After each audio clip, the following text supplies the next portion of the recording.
और 14-15 साल में बहुत काम किया है, खासकर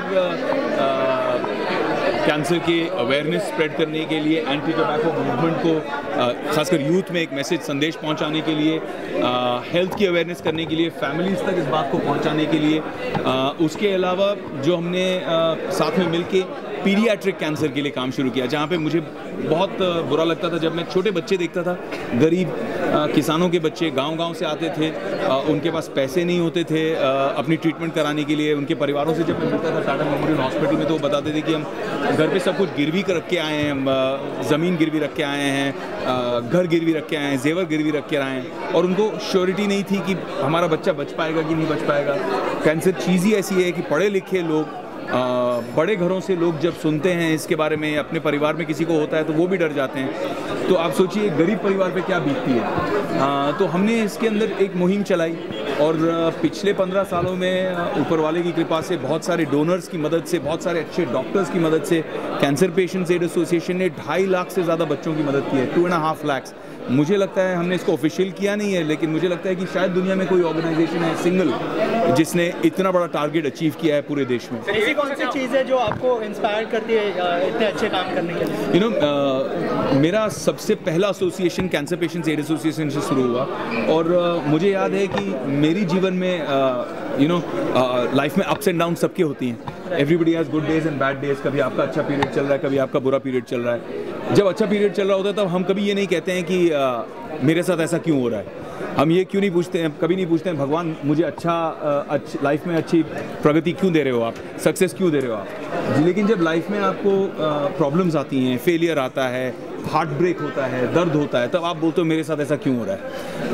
मुझे याद है कि ऐसे ही एक मौके पे मैं बहुत कंप्लेन कर रहा था, और मेरी माँ जो खुद पिछले 35 साल से एक सामाजिक कार्यकर्ता हैं, उन्होंने मुझे पूछा आज क्या कर रहे हो। मैंने कहा कुछ नहीं, चलो मेरे साथ। तो मुझे लगा माँ मेरा दिल बहला रही है।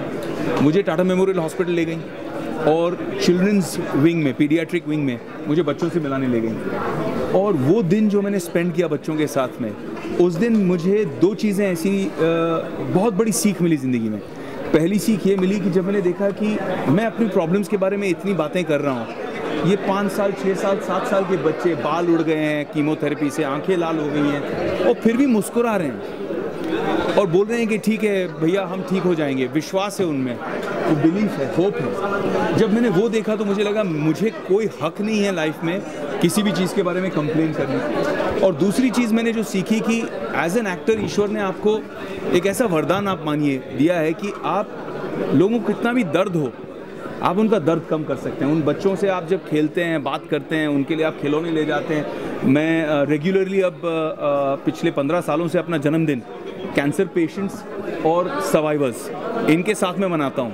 ये इसीलिए मनाता हूँ क्योंकि एक माहौल क्रिएट होता है, और ये बच्चों को एक साहस मिलती है, एक शक्ति मिलती है कि हम इससे जीत पाएंगे। और मुझे खुशी है कि पिछले 15 सालों में मैंने इतने बच्चों को बड़े होते हुए देखा है, अपने आंखों के सामने कैंसर को हराते हुए देखा है।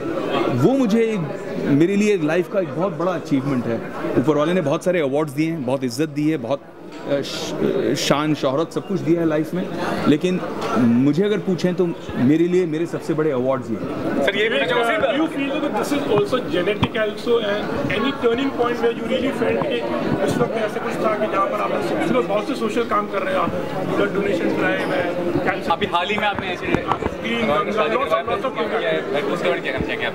कुछ नहीं कहना चाहूँगा, अच्छा काम था किया, अपनी बहन माना उसको, तो भाई होने के नाते मैंने मदद की अपनी बहन की, और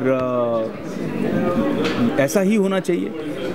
हमारी कंपनी का नाम ही कर्म है, तो हम विश्वास करते हैं अच्छे कर्म करने में। जेनेटिक ऑल्सो टबैको में इंडियन जो ओनर्स हैं जिन्होंने, आपको लगता है कि बंद करना चाहिए क्या? देखिए, टबैको को बंद करना नहीं बंद करना, ये एक राजनीतिक सवाल है। ये हमारे जो शासक हैं पूरे देश के, जो प्रशासन है, इसे सोचना है इसके बारे में। लेकिन हम क्या कर सकते हैं? हम अगर बोलें कि ड्रग्स बैंड है हिंदुस्तान में, लेकिन ऐसा तो नहीं है कि ड्रग्स कोई लेता नहीं है। बैन करने से ऐसा नहीं होगा कि सब बंद हो जाएगा। बैन करने से ऐसा होगा कि लोग उसके लिए ज़्यादा पैसा देंगे, ब्लैक में खरीदेंगे। हमारे लोग ऐसे हैं कि वो जहर भी हो तो जहर भी खरीदने का कहीं ना कहीं से तरीका निकाल लेते हैं। खुद मन बनाना पड़ेगा कि हमें ये चीज़ छोड़नी है। और आज जो हम प्रोग्राम कर रहे हैं इसकी खास बात ये है कि जब हमने पिछले साल एक मुहिम चलाई कि मुंबई पुलिस टबैको फ्री होगी, पूरे मुंबई में जो हमारे पुलिस वाले हैं, जैसे हम पुरानी फिल्मों में देखते थे कि तंबाकू ऐसे ऐसे मार के ऐसे खींच के जबान के पीछे, अब होंठ के पीछे पांडु हवलदार लगा रहा है, वो जो एक टिपिकल माइंडसेट था उसे हम तोड़ना चाहते थे। क्योंकि हमारे लिए ऐसा लगता है कि पुलिस वाले भी हीरोज़ हैं, पुलिस वाले भी ऐसे लोग हैं जिनको आप लुकअप करते हैं। यूनिफॉर्म एक बहुत रिस्पेक्टेबल चीज़ है। तो हमने डीजीपी के साथ में, मुंबई पुलिस के साथ में मिलकर एक मुहिम चलाई, tobacco free Mumbai, tobacco free Mumbai police. और आज वो परिवार और वो सदस्य जिन्होंने इसको अचीव किया है, उनको हम एक बहुत सुंदर चीज़ गिफ्ट कर रहे हैं। हम कह रहे हैं कि आपने जब से स्मोकिंग या टबैको का सेवन ख़त्म किया है, तब से आपकी ज़िंदगी में समय बढ़ गया है, आपकी ज़िंदगी की लॉन्गर लाइफ होगी। और इस लॉन्गर लाइफ में से कुछ समय निकालकर आप अपने परिवार वालों को छुट्टी मनाने के लिए ले जाएंगे, श्रीनगर ले जाएंगे, कुल्लू मनाली ले जाएंगे, और फ्री ऑफ कॉस्ट वो पैकेज हम इन विनर्स को आज गिफ्ट करेंगे ताकि और लोग प्रेरित हों।